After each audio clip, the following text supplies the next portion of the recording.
Muri Zimbabwe tinokuchingamidzai zvekare kune chimwe chirongwa pano paZim Facebook Secrets and Confessions. Regedzai tibva tapinda mumamessages edu atadzoka takakubatirai. Message yedu yekutanga yakamira sekudai so.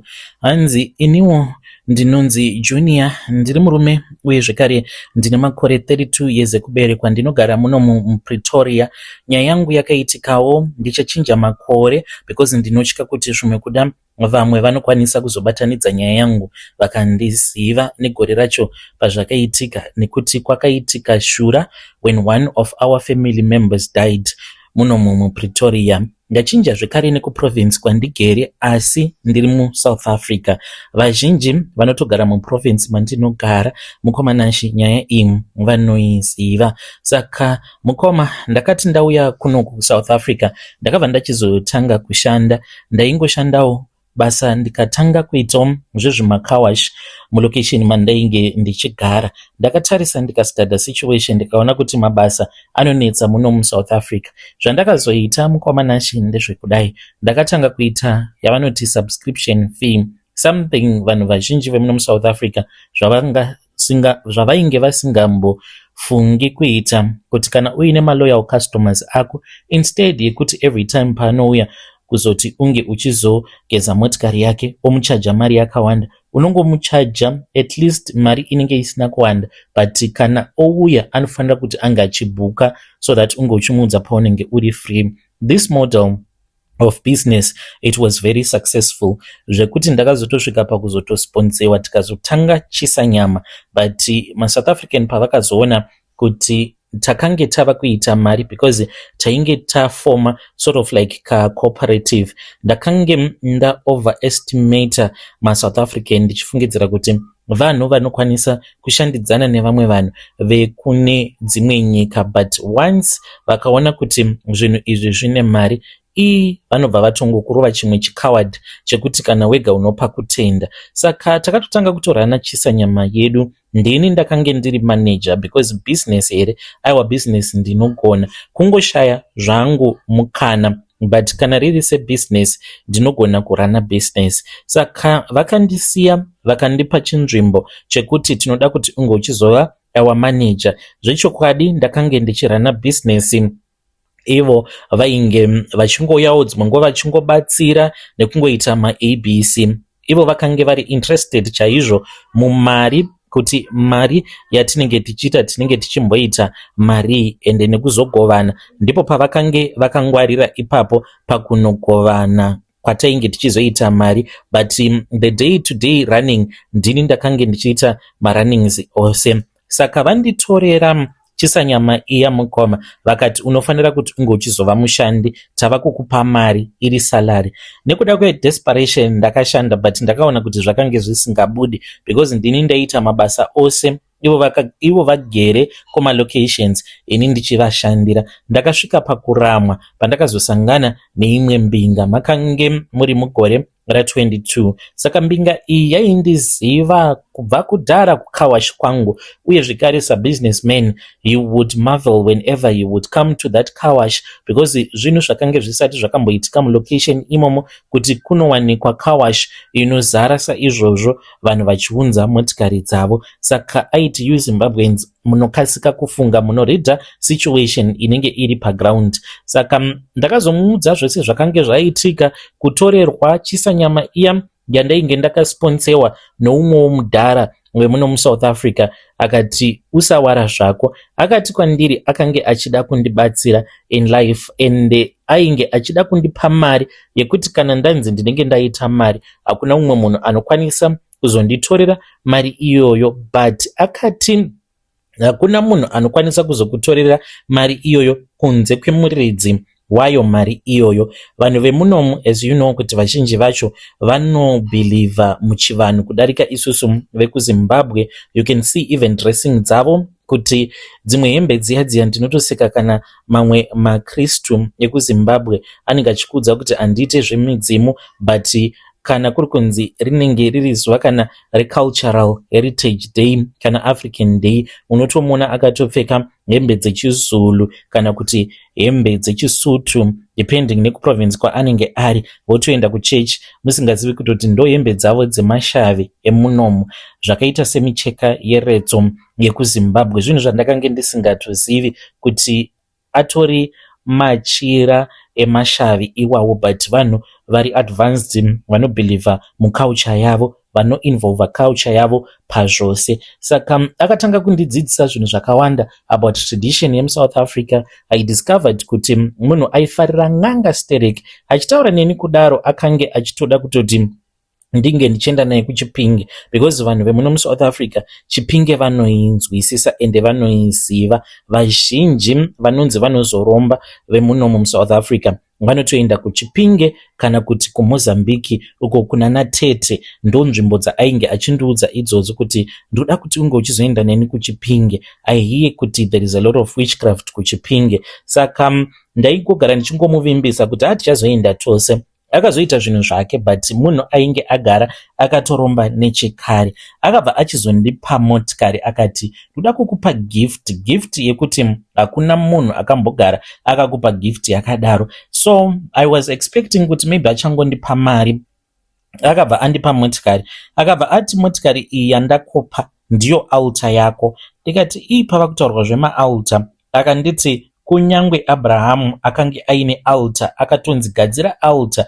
Hakuna munhu anonzi aita mari asina kugadzira an altar. Unofanira kugadzira altar naMwari wako. Ndakazvinzwisisa paakange achitaura zvekuti Mwari. Handina kunge ndakaziva kuti vazhinji vanongoti Mwari nemuromo chete, asi zviito zvavo ndo zvinozokuratidza kuti Mwari wacho wavanenge vachitaura nezvake anenge ambori Mwari akaita sei. Saka ndakabva ndagamuchira Range Rover yewhite yandiinayo kusvika pari nhasi, but handina kunge ndakaziva kuti every December after each and every 2 years pane munhu wekufamily yekwedu anofanira kuti ange achifa. Ndagamuchira chipo, akanditi unofanira kunyora mazita at least 21 names dzevanhu vaunofarira, vaunyatsonzwa kuti this is my favorite relative, kwaamai nekwababa. Ndakaita saizvozvo ndikagara pasi ndikati ndikatanga kufunga, ndikati nhingi uya akambondiitirawo chakati chakanaka.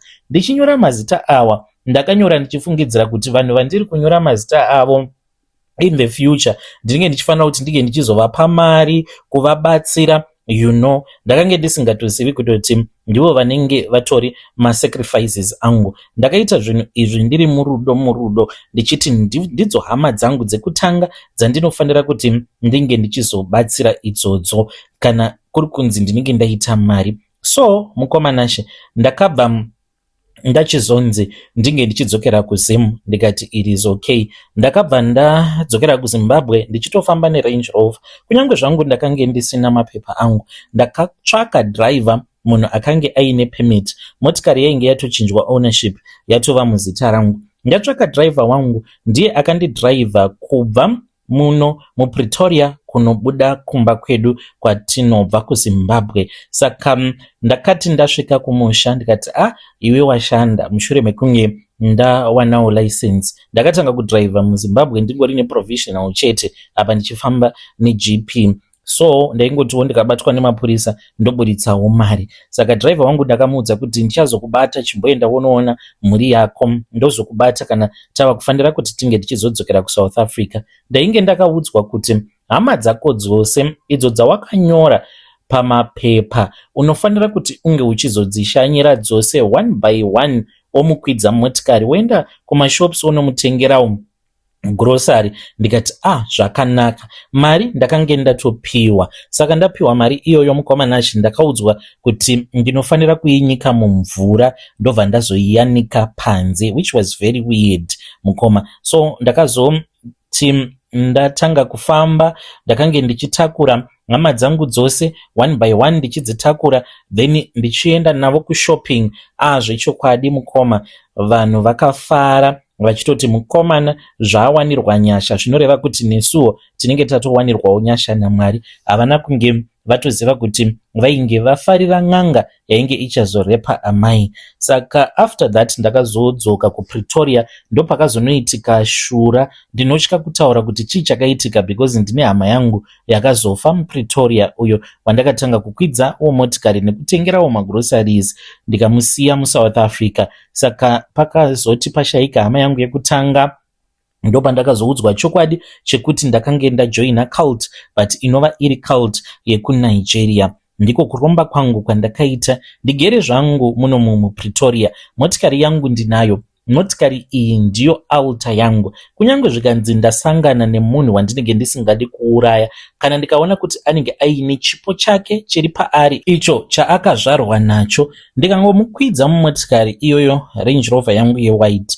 yakachena, haungambofa wakafungidzira kuti itori motikari yandinoshandisa pamhiko dzangu dzeurombwa. There is no one that can even imagine kuti ndo zvandinoita izvi. Ndakukwidza motikari ndichitofamba newe, ndinenge ndichitodeketerera, panenge patori nezvinhu zvandinenge ndichitotaura, tichitofamba tose. Dzimwe nguva ndinoita sekunge I have been sent by God kuti ndinge ndichikubatsira, ndichikubvunza mabusiness plans ako kuti so what are you thinking, what do you want to do in the future. Ende munhu kana akanzwa achinzi ndikuda kukubatsira, I want to give you financial blessings, I am telling you kuti vanhu vazhinji, kunyange ari munhurume kana kuti munhukadzi, can go very far allowing another person to spiritually deceive them. Ndine vamwe vanhu avo vanotonamata, vamwe vandakatokurudzira kuti vatange kuita zvemashavi kuti ndige ndichikwanisa kuvabira zvipo zvavo, because ndainge ndichitadza kuti ndinge ndichivatorera zvipo zvavo nekuda kwekuti vainge vari vanhu vanonamata. So the story ndiyo mukoma. Muna December, after every 2 years, panofanira kuti umwe munhu wekufamily kwedu ange achifa. Sometimes zvinoitika kuti pagore iroro panenge pachifanira kuti pange pachizofiwa 2 from my mother's side vanobva vafa, kana kuti zvinochinjana kuti 1 uku 1 uku 1 uku 1 uku. Hakuna ari kuzviziva kuti mukomana weJoni ndiye akajoina cult. Ndakajoina cult yacho ndisingatozivi kuti ndo zvandajoina, saka musandishora. Muri yeZimbabwe ndo message iyo yandakatumidzirwa ichibva kuna mukoma vedu. Zvakangoma hazvo vedu Junior une shuwa here? Ndizvo zvawasarudza kuti unge uchiita Junior? Asi ngatitaurei naye mwanakomana uyu mucomment section. Anzi ndigere muPretoria, anzi makaitika shura rekuti ndikaritaura vanhu vazhinji vanobva vatoziva kuti ihama yaJunior ka iyi tinomuziva munhu iyeye akafa nekufa kwaakaita. Anzi zvakashamisa vanhu vose mulocation maainge achigara. The first sacrifice. Rekedzai tibva taenda panyedu inotevera. Nyedu inotevera yakamira sekudai somu. Hanzi mukomanashe muri sei? Inini ndakakanganisa zvangu guys. Ndinonzi Melissa musikana ane makore 22 years ekuberekwa. Melissa is a student pa UZ. Makange muri mukore ra2025 last year. Inini ne boyfriend yangu mukoma takaenda kumochwari, saka iye anga agara ari munhu anoita izvozvo. He is a thief. Vanoita zvekuba maparts. Ndakange ndisingazvizivi kuti my boyfriend is like this. Taenda kumochwari, pakange pagara paine chitunha chainge chakatoiswa pane rimwe zitable riya ravanoisa chitunha kana chichifanira kuti chinge chichizogezeswa kuzopfekedzwa. Saka vainge vachida kuba mazino emukadzi iyeye uyo ainge akafa, chitunha chake chichichengetwa pamochwari, but munhu akatanga kufema. But my boyfriend akati kwandiri zviri normal. Akanditi chitunha chinokwanisa kuita sekunge chafema, but hanzi anenge ari magases. But chitunha ichocho chakatofema zvatakatoona tose, even though vari vanhu vandakaona kuti experience yekubvisa mabody parts pamunhu vanayo. The way that they removed mabody parts kubva paari mukadzi iyeye, mukomanashi zvakandikatyamadza. Vaiva nezvimwe zvisimbi zvavaishandisa kuisa kusikarudzi kwake vane zvavakadhonza, handizivi kuti vakadhonza chii, aiva matumbu here kana kuti I don't know, but pane zvinhu zvavakaburitsa zvichibva nepasikarudzi zvekuti hakuna munhu anombofa akafungidzira kuti hama yedu yatiri kuviga haisisina chiropa, haina makidneys, nekuti vanenge vatora matumbu, vatora kana mwoyo. Zvisimbi zvacho izvozvo zvinenge zvakaita mazino kumberi zvekuti anongonoklempa, kana aklempa ivo vanenge vachitoziva kutoti ndabata chakati, vobva vatotanga kutodhonza nekusikarudzi zvotobuda votoisa mune kakula box. Ndakatanga kudanana neboyfriend yangu mushure mekunge ndatanga kudzidza paUSET nekuda kwemadifficulties eupenyu. Vabereki vangu vanorarama nekurima marusapi. Nerimwe zuva pane zvandakatumwa kwaMutare, ndanzi nababa ndinge ndichienda kunotora zvinhu izvozvo kwaMutare. Saka ndopa ndakasangana neboyfriend yangu, takatanga kutaura and I discovered kuti munhu ainge atoriwo pakutotsvaka. Ndakanakirwa naye because he was very handsome, uye zvekare airatidza kuva munhu ane mari yakawanda. I then told him kuti I was looking for a boyfriend even though ndainge ndisiri a gold digger, but ndakange ndiine mafinancial difficulties that I had been experiencing. Ndikamubvunza kuti unozozvikwanisa here because ndiri munhu wekuti ndichazopota ndichikukumbirawo mari. Handidi kuti ndinge ndichizonzi kana ndakukumbira mari obva wanditi ndiri gold digger because I'm not that, just that upenyu hwakatongooma, so I need a boyfriend that can provide for me. Akabva ati kwandiri ndiri kutotsvaka munhu akaita sewe. That is how we started to date, inini neboyfriend yangu. Izvi zvekuzozviziva kuti iye munhu anoita zvekutengesa maparts ndakazotozviziva recently. Apa mari ndinopiwa mukoma, hapana pandingacharamba mari yandanga ndatova nenguva ndichidya. Uye zvekare kana ndikamuramba ndikati iwe unoita zvekutengesa maparts ezvitunha, ndingagorarama nei? I'm supposed to get married, but he made a promise kwandiri. Tine business redu ratiri kuda kuzovhura maMutare. Akati baby, as long as ndava nemari, ndava kuziva kuti I can afford to take good care of you, ndinobva ndasiyana naro business rekutengesa maparts ezvitunha. Haadi kubvunzwa zvakawanda maererano nebusiness rake raanoita. Ipapo akatozvidemba akati ndanga ndafarisa baby kuti ndinoenda newe kubasa kwangu. He was drunk on that day. Saka pandiri kuti ndakakanganisa mukoma ndepekuti kuona kwandakaita basa rinoitwa neboyfriend yangu, dai hangu ndanga ndagara ndisingazvizivi zvainge zviri nani. Mari yacho yava kundiremera kuigamuchira nekuidya. Anoti kana akandipa mari zvinonditorera nguva kuti mari iyoyo ndiigamuchire nemufaro, because ndee nchitoziva kuti mari idzodzo imari dzavanenge vabva nadzo kuMozambique. Vanoenda vanotengesa maparts acho kun'anga kuMozambique uko. Zvakaitika tiri kumushwari zvakandishamisa. Kana mukazoposta nyaya yangu muzongondizivisa. Vanoda kundijaja, you can judge me, but what I can tell you, nhasi or mangwana or whenever, I am not a gold digger. Never ever make a mistake to categorize me as a gold digger because andisi. I'm just someone with basic needs. I needed a man that could fulfill those needs. Sezvandataura kuti vabereki vangu marusapi vanorarama nekurima. Vanotiwo pavanenge vazorima vatengesa ndopavanowana mari, and mari yacho inenge yakawandirwa because dzimwe nguva vanotorima nezvikwereti. Saka ndanga ndiri kutambudzika before ndisati ndasangana naye. Ndanga ndiri munhu ainge achitambudzika, but iko zvinozve zvava right nekuda kwekuti iye ari muupenyu hwangu. Muri yeZimbabwe ndo message iyo yandakatumidzirwa ichibva kuna vanzvadzi vedu Melissa. Zvakangokuomera zvako Melissa. Hanzi mari inonetsa kudya kana wava kuziva kwainobva. Hanzi imari yavanopiwa nen'anga dzekuMozambique. Ndiyo uchaurawa obva akuharvesta mabody parts kana kuzotongonzi handei kuMozambique, moenda kuMozambique obva wanourawa ikoko. Ameno zvako. Let us try to speak with her in the comment section. Regedzai tibva taenda panyedu inotevera.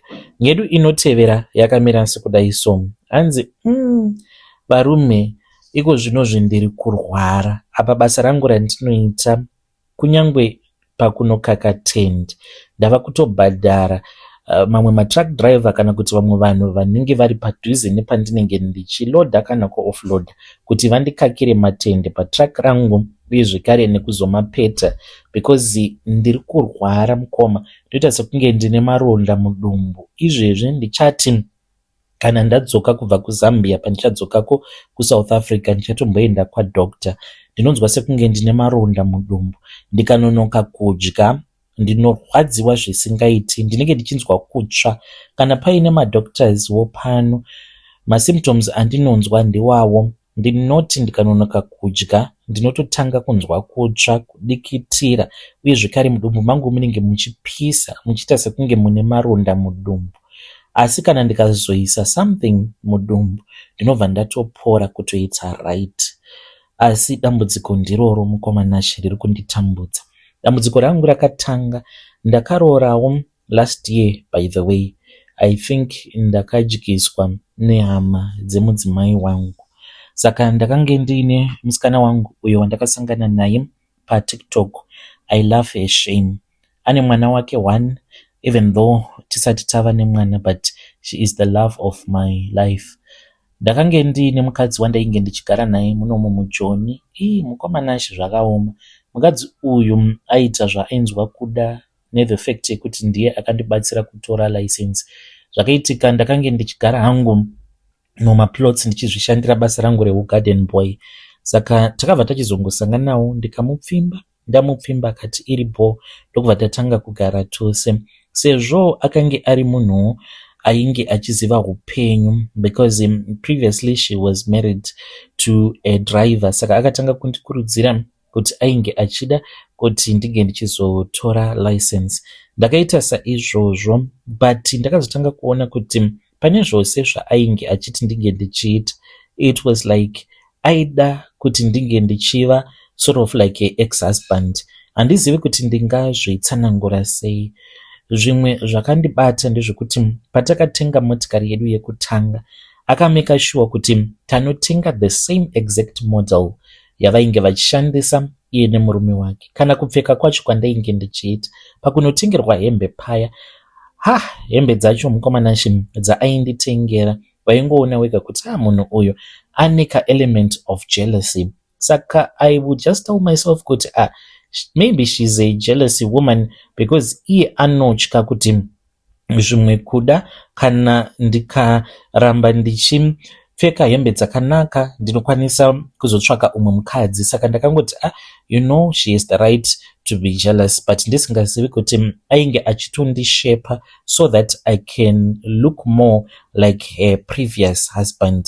Varume muzvingwarire izvozvo, uye zvekare nevanhukadzi ndinoda kuti munge muchizvingwarira izvozvo, because vakadzi vamwe ava vanenge vachitoda kutoti unge uchizoluka like their previous partners. Even if you are a woman, unokwanisa kuzotonzi luka mastyle akati, munhu achitozviziva kuti he wants you to look like the ex-girlfriend kana kuti the ex-wife. Saka ndozvimwe zvezvinhu zvakatanga kundibata, ende ndakange ndava kushungurudzwa. Ndaiti kana ndikasadavira macalls in time for the fact yekuti iye akahurirwa nethe ex-husband, aibva nditi uri kuhura, akatanga kuita maboyfriend. Ndairohwa nemadzitsano angu kana ndikada kutaurisa, kusvika ndichizongoita give up.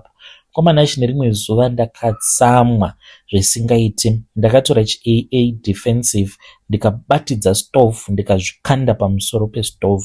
Vanatsano vakange varimo, ndikati handiti munoti hanzvadzi yenyu ndiye akanditoresa, chimirai nditangidze upenyu hwangu patsva. Ndakapisa zvose nemapassport ndokubva ndabuda, even though vakazondirova, but mumarriage ndainge ndatobuda. It was very toxic.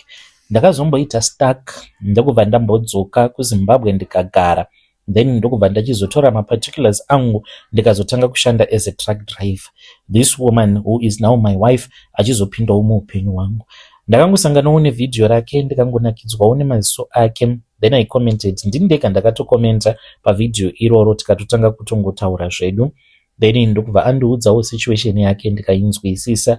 Saka ndakazomutora, but ndakaona kuti ndiri munhu akagamuchirwa nevabereki vake nemasiblings ake, Pandakasvika pamusha pavo, mukoma ndakaburitsa misodzi kutochema kuti saka kune vanhu vari kurarama vari mumaconditions akadai. Handidi hangu kutaura zvakawanda pamusoro pefamily yavo, but pane mubereki wake anorarama nehurema. Zvinhu zvakatongondirwadza zvandakasangana nazvo paground. Vakandigamuchira, saka sezvo vakatozviona kuti mukwasha wavo munhu anokwanisa kuvasimudzira, they already gave me a room to stay pandakamushanyira kuZimbabwe.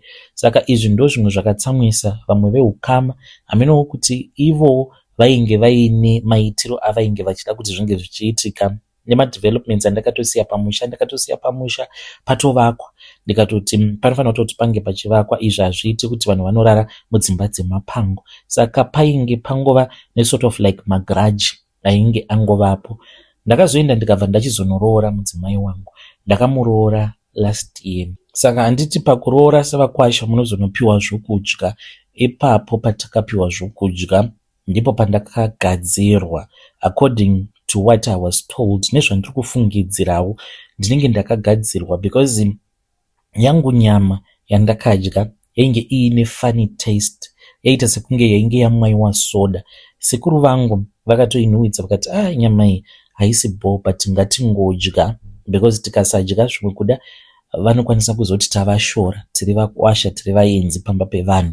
Saka kana sekuru zvakatovabata kuti kasi vabika nyama iyi nesoda, but yavo nyama sekuru nevamwe vandainge ndiinavo, dzavo nyama dzainge dzitori bo. Saka ipapo mukomanashi, I think kuti pane hama yemudzimai wangu akandiisira mushonga, ndokusaka ndiri kurwara kudai, sezvandakaudzwa nevamwe madzibaba kuti mune chinhu chakaiswa mudumbu menyu. Saka vanhu ava vanoita zvekudzura, I don't trust them. Madzibaba ivavo vakati munofanira kuti munge muchizodzurwa imimi madzibaba, but I just don't trust them. But ndiri kurwadziwa mukoma. Why ndisiri kutrusta madzibaba ivavo? I told him kuti ndine chinhu chiri kundifamba mudumbu. Saka I don't think kuti munhu akaona as such. Dai anga ari munhu akaona, ndichingosvika pasowe rake, I think kuti aifanira kungondiudza kuti madzibaba ndiri kuona ABC mudumbu menyu. Yeah, I was going to believe it, but semunhu wandakatanga ndaudzawo kuti mudumbu mangu munopota muchirwadza this and that.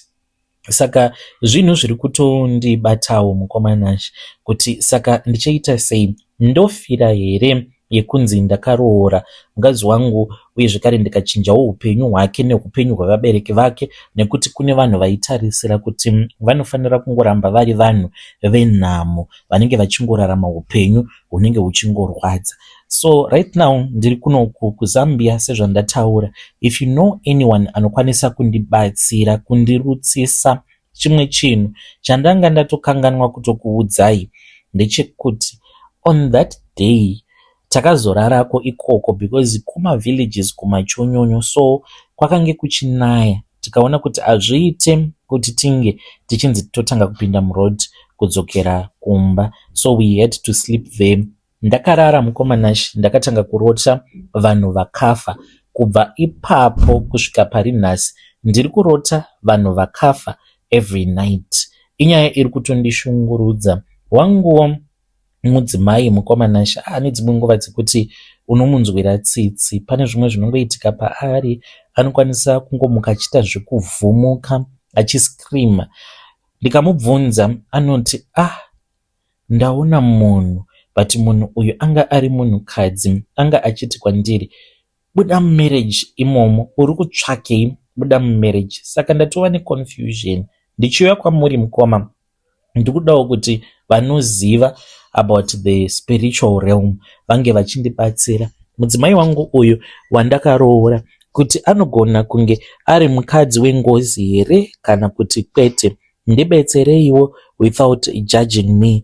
Ndatova neconfusion chaiyo. Nebasa rangu iro randinoita mukoma rinotoda simba. Ipapapa ndinozvibvunza kuti right now zvandisingachakwanisi kupenda matende, because ndinenge ndichinzwa kuti mudumbu mangu munenge muchirwadza. Ko kana kuri kunzi mudumbu macho mukazongogara murwadza 24/7 zvekuti kunyange ndichidriver mudumbu munenge muchingorwadza, then ndichazoita sei? Kana mukazoposta mukoma muzouya nelink kakunoko muzongondipa so that ndige ndichizoteererawo nyaya yangu. Ndapota mukoma musazoignore ka confession yangu because ndiri kuda help zvamanje manje. Mhuri yeZimbabwe ndo message iyo yandakatumidzirwa ichibva kuna mukoma vedu. Naimi zvazvakangooma hazvo veduwe, noreva kuti pakutoroora paya patori nevamwe vanhu vanokwanisa kutokuisira mushonga muchikafu. Zvakaoma. Vakataura ivo vakati udzai vamwewo vachazonoroora uye zvekare nevachazoroorwa kuti zuva rako rekuroorwa be careful. Kana zvichitoita monitor chikafu, pakunopakurwa kwechikafu, pakunopa kana murume wako chikafu chacho, try to be there because murume wako anokwanisa kugadzirwa. Asi iwo vari kuti manje madzibaba vacho vakandibatsira, I can't trust him because ndakatogara ndavaudza kuti madzibaba mudumbu mangu munorwadza, ndokubva vati nekuti une chinhu chawakaiswa mudumbu. Saka ngatitaurei navo mucomment section. Havana maulcers here masymptoms awa avanga vachitaura kuti ndo masymptoms avainawo kupiswa mudumbu kana vachinzwa nzara, hasi masymptoms emaulcers here? Ngativapei mazano mucomment section.